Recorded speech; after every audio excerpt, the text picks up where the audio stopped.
everybody. Welcome back to another episode of the Male Perspective. I am your host, Lana Reid, and today is another one of those wonderful, amazing days. I get to spend some quality time with the fantabulous men of Omega Psi Phi Fraternity Incorporated. Today, I have with me the brothers out of Phi Iota chapter, formerly known as the Phoenix Qs. I have with me brother Jeff Birthwright, brother Lourenco Lopes, and brother Khaim Williams with me today. And shortly, we will hear about some of the phenomenal, amazing work that their chapter is doing in the Phoenix area. But as I always do, gentlemen, in the beginning, I take a quick moment to pause and say thank you to you for making time for me today. Time is a gift. Once we give it, we cannot get it back. So I truly appreciate all of you taking time to sit and chat with me today, and also for you putting on some gear to make it all flow together. With that, gentlemen, welcome to the show. Thanks for having us. Thank you for having us. So as we get started, I like to kind of go around the virtual room and be nosy and ask you gentlemen how long you have been brothers of Omega Psi Phi, and where did you pledge at individually? Kyle, you want to start off? Sure. Go, Brother Basileus? No, please, no, deference. Okay. My name is Khaim Williams. I pledged here at the Phoenix Grad chapter with Phi Iota in fall of 2012. So I'm actually coming up on 11 years in the frat in November. I'm Brother Larry Lopes, 𝗙𝗘𝗏𝗦𝗘𝗏, Summer 13, Boston Bros. Just hit my decade. Friday the 13th, September 13th, 2013, 12:07 a.m. So just hit my 10. All righty, congratulations. And Mr. Basileus, who is holding on tight to his position. Jeff Birthright. I am Trey Dog Spring 15. And I also pledged here in the Phi Iota chapter. Okay, all right. So everybody's got more than 10 years in. Except me. Except for you. Okay. Yeah. Coming up. Our leader, our fearless leader. Oh, okay. We're gonna be kind. He's the baby of the bunch. Well, let me ask, just anyone can take this question. At that particular time in your life when you joined the Brotherhood, what was it about Omega Psi Phi that made you say, this is where I belong? I'm gonna take this one if you don't mind, brothers. I'm gonna take this one. I can take that. Go ahead, Jeff. We can go around the room with this one if you want. Okay. Okay. Well, I was going through a rough time, and I remember talking to a brother who I didn't realize was a member of Omega Psi Phi. He was just a good guy. I thought he is a good guy. And one day I came into work and I was just having a rough time. Like, I just moved to Phoenix and I don't know anybody. And I was telling him I need some kind of brotherhood because I don't have anybody. My roots are in New York. I don't have anybody, and I'm having a rough time. And then he gave me a few phone numbers. And when then I came back to work the next day, and he's like, "Are you look up this organization, Omega Psi Phi?" And I did, and their values is a lot like the things that I grew up doing anyway. So it wasn't even a stretch. So I'm like, you know what? I want to go meet some more of these brothers, and he definitely encouraged me to seek other organizations to see which one fit my personality, and every one of them wasn't it, but Omega Psi Phi was a smooth transition in, and it definitely gave me the brotherhood that I'm looking for, and I am glad to share the brotherhood with the brothers that's on here today. Kai? Yeah, so my introduction to the frat really began in my undergrad. I attended U of A for a short period of time, and so they would have step shows on occasion. So it was something about the bros that just caught my attention. I didn't pledge at that time. I actually ended up going to school at NAU. Fast forward a few years, I was working for Maricopa County, and Brother Lawton Conley, who's pretty well-known brother here in the Valley, he was one of the attorneys that I would frequently interact with. there at the county. I didn't know he was a bruh at the time. Like Jeff said, he was just a good bruh. We would talk to each other because there weren't that many Black people that you would come across working for the county. And as it turns out, there was a step show here in the Valley shortly after. And that's when I found out that he was a bruh.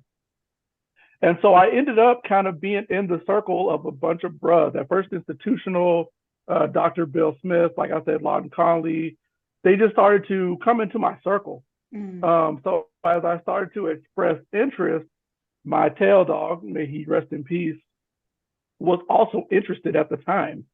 And so we kind of began talking to one another, and that's really how our journey of interest began. And so, yeah, I mean, one thing led to another. I inquired about a few things, and before you know it, I was online with my line. So that's how it happened for me. Right. Yeah, when you see the bros on the yard, that will catch your attention. But don't tell anybody else I said that. Don't tell anybody else. And for you, sir, Mr. Lopes? Well, to piggyback off of what you just said, no disrespect to anybody. We have people that say they're the first. We have people that say they're the prettiest, they're the best. But when you think Black fraternal organization, there's only one that comes to mind, and it's the, royal purple and old gold. It doesn't matter what race, background, creed you come from. Everybody knows the cues. And that's what stuck out to me. I'm much like Brother Williams and his dad. I am a Afrocentric historian in my part-time. And the values of the organization, when you do a deep dive into it, align with an Afrocentric mindset. And you can find these same values. You can go back 5,000, 6,000 years to Africa and find the same ideals. So that always attracted me. But I think, everybody that comes in finds their right time to come in. I came in a little later, but I came in at the perfect time. I met the perfect line brother. There was only two of us. He was an undergraduate. I was working. But my pathway was unique, and I think you'll appreciate this. I just happened to be raised in a lodge that was dominated by Qs. So those Qs picked me up. They saw something in me, and they picked me up and they pointed me on my way, and I met my LB. And despite the age difference, we're still best friends to this day. And best decision I ever made in my life besides marrying my wife. Awesome. I love it. That's great. Now, listening to you gentlemen talk, although you guys are in Phoenix, I'm hearing that you guys are coming from different places. So just a quick sidebar question. Is Phoenix a city of mostly transplants, or are there a lot of us that are born and bred there? I don't think that there are a lot of us born and bred here. I mean, if you want to look at the numbers, not in the Phoenix area, there are pockets where there's a large African American population, but a lot of us here in Phoenix are transplants. Absolutely. So I know I came from New York, and there's a lot of brothers here from the Midwest, and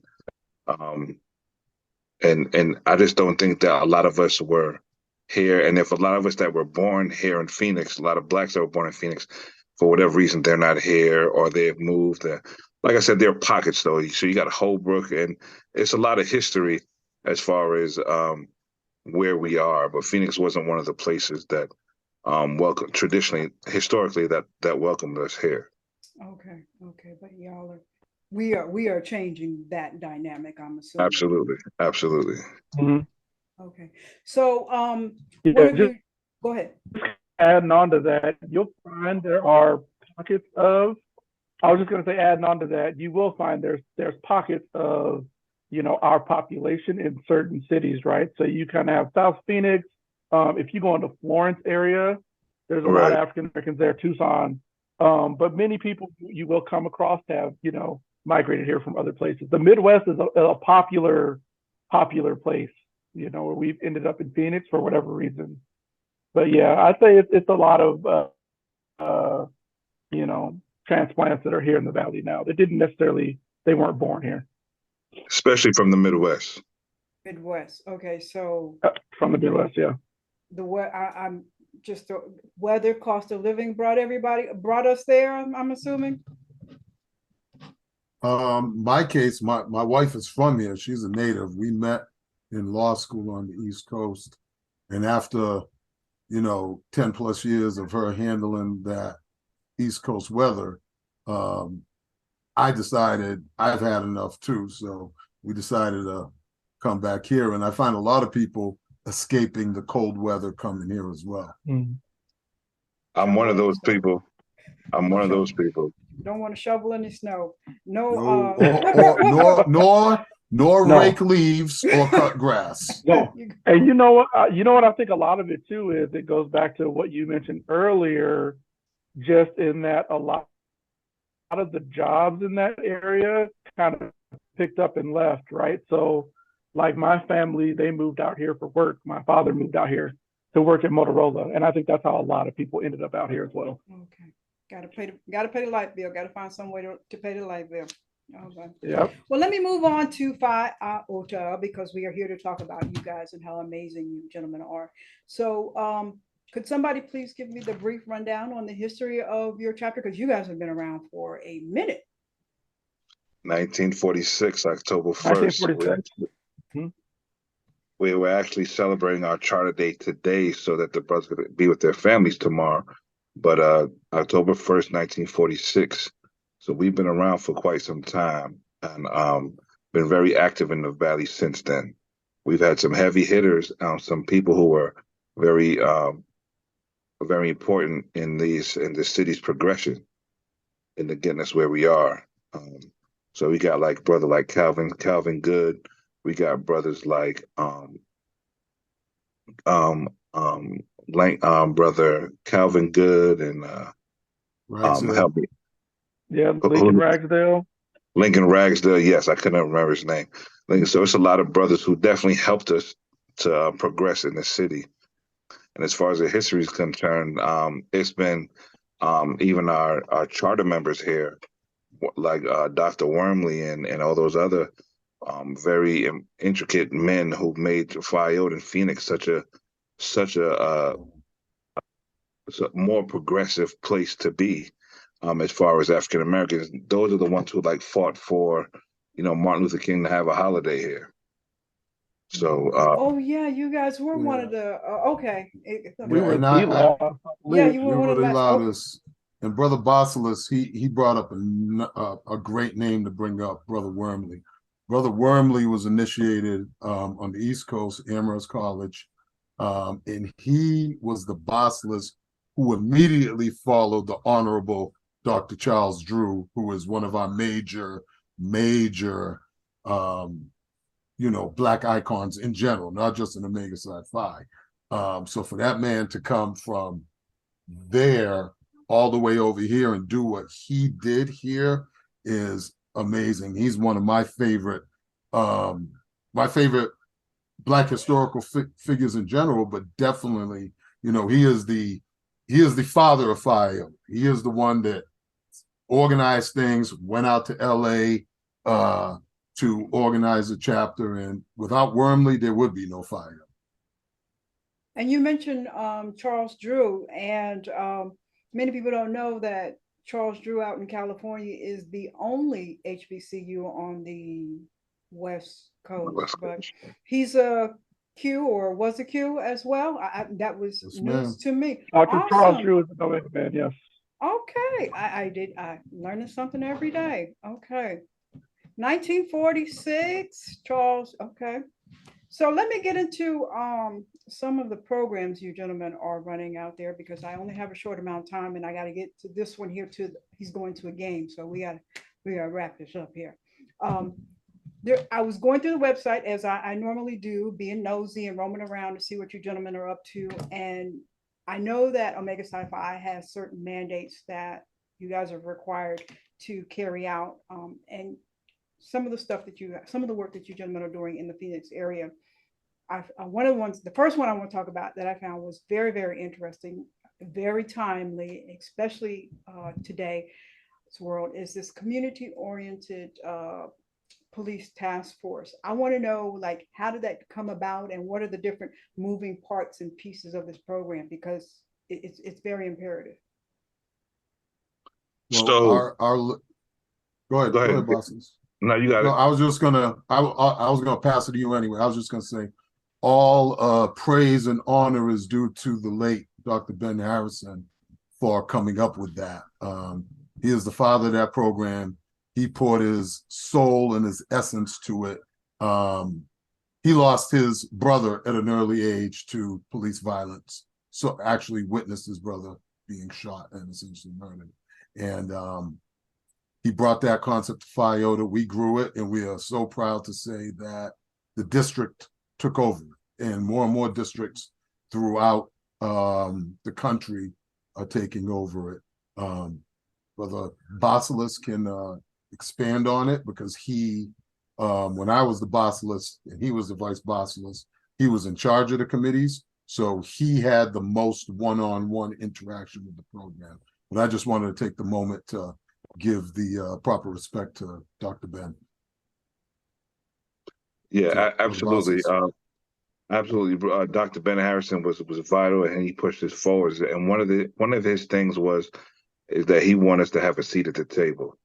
So he wanted us to get on committees that's going through the city that have a voice. And even if we can't be at the table, we could be close to the table to hear what's going on. So whether it be working with DPS, whether it be working with the city itself, whether it be working with the state of Arizona, he wanted us. One of the things that we do is we definitely get involved in the community through whether it be city council or some form of um, community meetings, or what we want to do was we want to be involved. We want to be involved directly, also involved with the police. That's a little more difficult because we don't have the training, we don't have that. But what we do have is we have the power of voice. So when we all get together, and when we not so much protest, but we had an organization where we had the cops and Qs, where we work with the Phoenix PD on things that's going on. And our ultimate goal is to provide suggestions on how to better handle situations in the Black community. Gotcha.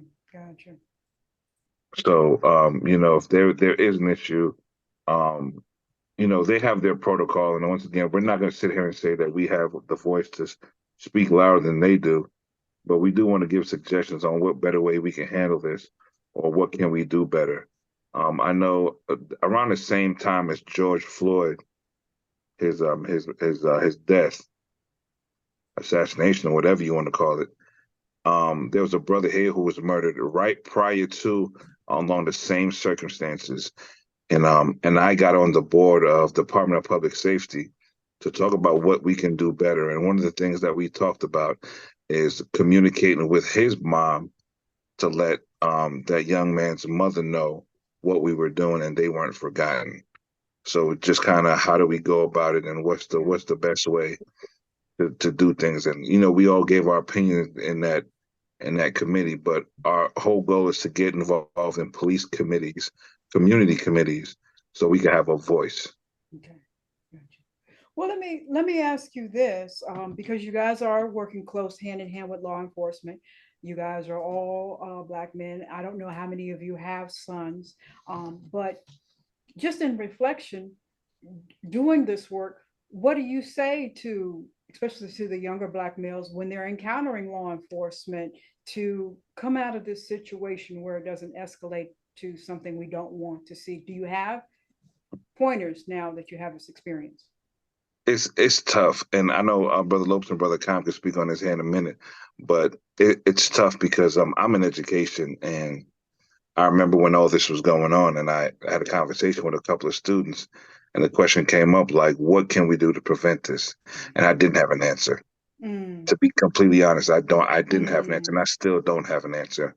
And that is one thing that we're faced with now. Like, when we consider all the things that are going on, everything that's happening within this country, there is no blueprint to say, if these steps happen, you are safe. There's no steps. Um, you can comply. Sometimes when you comply, it doesn't work. When you don't comply, it doesn't work. So I mean, it's no it's no win. I mean, there is no win. I don't know, man, maybe Brother Lopes and Brother Khaim got, but there's no blueprint that says you are safe if these steps are followed. Yeah, definitely. I'm in education too. This is my second year. I spent 20 years in law enforcement. First as a line probation officer, then as a deputy chief, and ultimately as a chief. And as Brother Birthwright said, there is no answer. All you can do is give these young people the best set of advice to mitigate the risk. The risk is always going to be there. I tell my students all the time, the lessons you're learning in my class, how I'm talking to you, how I'm instilling discipline in you, you're going to have to remember that and use on the street, because you will be encountered. And depending on how you react, your risk will go up or decrease. But there's still going to be risk just by virtue of you being who you are. And it's unfortunate, but we have to keep it real with these kids, because, nowadays with the advent of social media and the dominance it plays in everyone's lives, and even now more so with AI, these kids are in sometimes in a fantasy world, and they don't see the things that we know until it smacks them in the face. So that's one of the reasons I switched from law enforcement to education, which was to get them on the front end and keep them away from the system. I used to have the mentality of I'm in the system to try to get people out. And then I realized through my experiences that once you're in, whether you serve your time or not, there'll be someone somewhere waiting to hold your past against you, regardless of the heights you've climbed to since. Regardless, I heard that. Yeah, and I don't have sons. You don't have sons. I don't have. But you have experience. You have the experience. I have 3 beautiful daughters. I also have nephews and kids that I mentor, etc. And the discussion is always the same. I agree with what the brother stated, where there are some situations, unfortunately, where you can do everything right and you still may not come out of that situation. I always tell kids, if you do get pulled over, just comply the best you can, listen to what the officer's telling you, make no sudden movements, all those things that we, have to teach our kids. And unfortunately, we just have to try to do our best to remain on the right side of the law, because while some other kids may be able to go steal and there's petty theft and things like that, those things could get you killed. So you really do have to walk the straight and narrow, to the best of your ability. And like Brother Lopes said, just try to avoid even those interactions, because once you get involved in those things, it could go left, and it may not even be your behavior. It could be the officer that you're dealing with, where it's completely out of your control. So that's one of those things where, as a parent, I know I can speak for them as well, I stress about that every morning, because you never know when your kids come in contact with a police officer. It could be at school, it could be jaywalking, it could be a friend that they went to the store with, and that friend stole something, and then you have a situation. So it really is one of those things that does not have a good answer. Yeah, it's terrifying. Brother Basileus has a son and a daughter, teenagers. I've got 2 sons. I have a 15-year-old I'm 6'5". He's an inch taller than me, and I'm terrified every time he leaves the house, because to me, he's still a little boy, because that's what he is. But to the world, he's a grown man. He's very large, and they look at him as being dangerous. He's a threat. And I'm terrified of next year when he's eligible to get his driver's license. So it's a problem that we understand and we need to deal with. But unfortunately, the other side, who's never had to experience these things, you would think that they would say, all right, I don't have this experience. Just like as a male, I don't know the female experience, so I'm not going to go against a female in terms of whatever, reproductive rights, sexual harassment, etc. I don't know that. You would think the same thing would happen here, but it doesn't. When we show how we feel, we show what we're experiencing, we're told to get over it. We're told that doesn't happen anymore. Or there's just that sense of, I can't believe this. Well, you need to believe it. And I had a really nice man talk to me about this once, and he brought up one of these incidents And I said to him, "What's new?" And he broke down crying. He was very empathic, white man. I appreciate him. I consider him a friend, but he was just so stricken by the fact that it kind of just rolled off my shoulder like it's an everyday occurrence, which it is. He just couldn't comprehend it, you know, and unfortunately, that's how it is most of the time. Well, go ahead. Okay, real quick, it just reminds me of a reading, the 1903 W.E.B. Du Bois book, Souls of Black Folks, and even another rendition written by Dr. Tyrone Howard. He talks about how does it feel to be the problem, and it's a tough concept to think that even when I look at my son and Brother Lopes' son, that they're the problem and they haven't done anything. It's a tough concept to even explain to them what equity and equality really looks like when we've never seen it ourselves. So, you know, when I read those passages about how does it feel to be the problem, and I got to go back to say, like, how do we get here? And it just seemed like the further back you look, the further you got to keep looking, because I don't see a problem. Just honest impressions here, because you guys are working with the police force. Lopes, you said you were with Department of Probation. Here in 2023, what we're seeing a lot of is diversity, equity, and inclusion training, a lot of cultural awareness training. When non-Black, people of color officers are stepping into these environments, are they able to leave their biases and microaggressions to the side with all this training, or are they still bringing this to their day-to-day workforce? I mean, some of this should be, you were trained in that. We went to the class last week. Why are you still escalating these situations? When I talk to my students and my kids about it, I tell them point blank. I was like, before any of us are in any of these positions, because the same thing happens in school. Brother Birthwright's an expert on that. He's a long-term teacher. Same thing happens with teachers. Before you're a teacher, a doctor, a lawyer, a cop, whatever the case may be, you're a person. And some people are good and some people are bad. Some people are mentally, physically, spiritually aligned with the profession. Some aren't. And unfortunately, a lot of times those people who aren't slide in, and those are the problems. I know a lot of good officers, that care, want to do the right thing. And I know a lot that don't. I know a lot that got into it for the wrong reason, got into it to settle scores, things that went back into their childhood. They're people. People are good, people are bad, people are imperfect.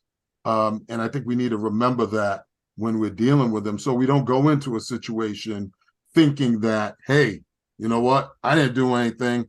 Fairness and equity is going to rule, and this person's going to do their job the right way. It doesn't work like that in any profession. So I think we have to train these kids to be mentally prepared to handle any of those situations. To again, you know, like Brother Williams said, there's no eliminating it. You just got to do what you can to potentially decrease the threat as much as you can. Okay, gotcha.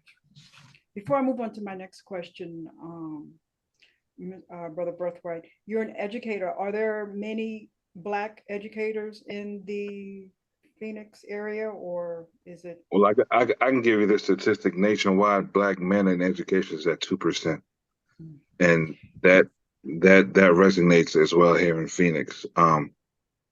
And there's many reasons for that, but it's not a well visited occupation here in Phoenix, or as it looks like anywhere else. You know, and COVID really revealed a lot to people. Like, hey, I can't deal with my kids. I'm getting out this profession. You know, online education has changed a lot of things as well. But it's not an easy job to be in. And I could see, you know, we get blamed for stuff that we don't do outside. So when we come to work, we don't want that. And parents come with the same gripes and complaints as well. So it is not a celebrated. It's not a. It's a service profession. Definitely a job, a social service. We provide services to the kids. However, it is not a glorified position. And I commend you. I don't have the patience for it, especially I'm from a different generation. I'm 54, so it was go to class, sit there, pay attention, don't talk back. but education has changed so much. Like Yes, even in the ideas and the yes, thoughts of just kids, I think, and I'm saying this as an educator. I don't care how much you know. If you can't think, you're doomed. think critically. Yes, Think And critically. Think. and yes, and if you can't understand and identify the perspective that particular kid is coming through or coming from, you're not going to be effective, because a lot of these kids, before they walk into that school at 7, 8 o'clock, they've already gone through a full day's worth of issues. So if they walk in that door and the first thing that's going down is a teacher complaining about they don't have a pencil or they don't have a pen, that kid's already at the limit. I personally try my hardest, and I'm not perfect, and it doesn't always work, to take a step back and try to figure out what's going on. But as Brother Birthwright referenced earlier, you know what you know, you don't know what you don't know. And a lot of these teachers, they don't understand because they've never been in that position. And with it only being 2% of us, that brings a whole different aspect to it. You get put in that position, and you end up dealing with all the Black kids. And I want to deal with all the kids. Of course, I'm going to do what I can for my people, but the other people need to learn how to deal with our people too. Just like they know how to deal with Asians, just like they know how to deal with Hispanics, they need to learn how to deal with our kids too, because our kids see it. Our kids know who's there for them, and they know who's not, and they'll tell you about it. Brother Williams, you were going to say something? I didn't want to.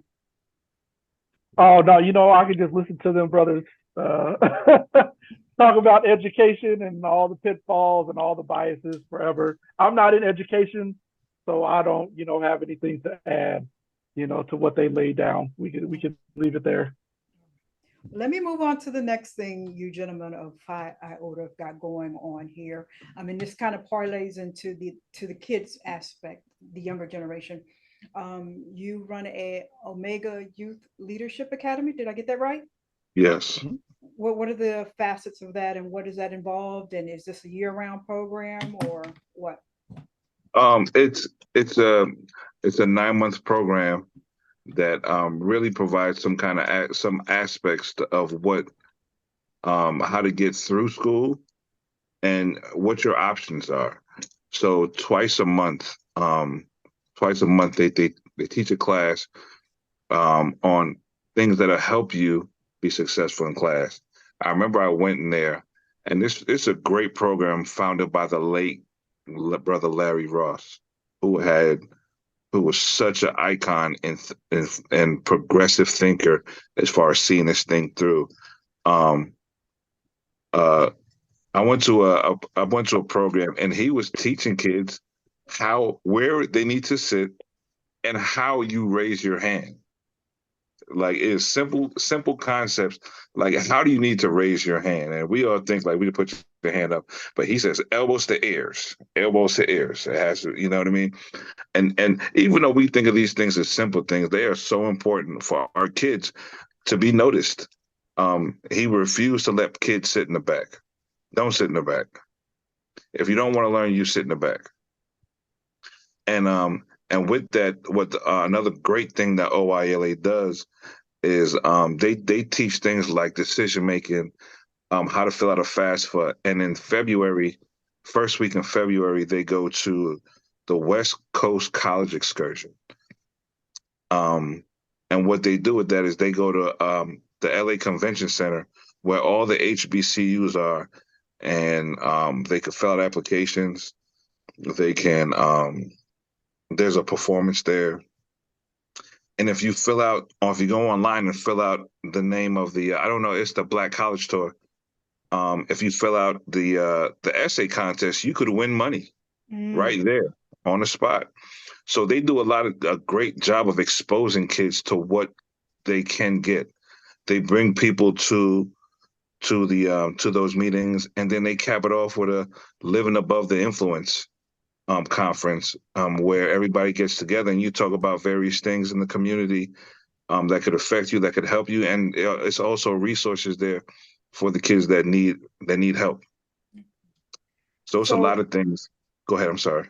No, so the kids enroll at a certain month. They have to enroll into the program. Well, yes, they enroll via social media, and usually it's a they reach out to you every so often. In the summertime, they reach out to you to make sure you're doing well and see if you need any help. And they market through the social media, oyla212.org.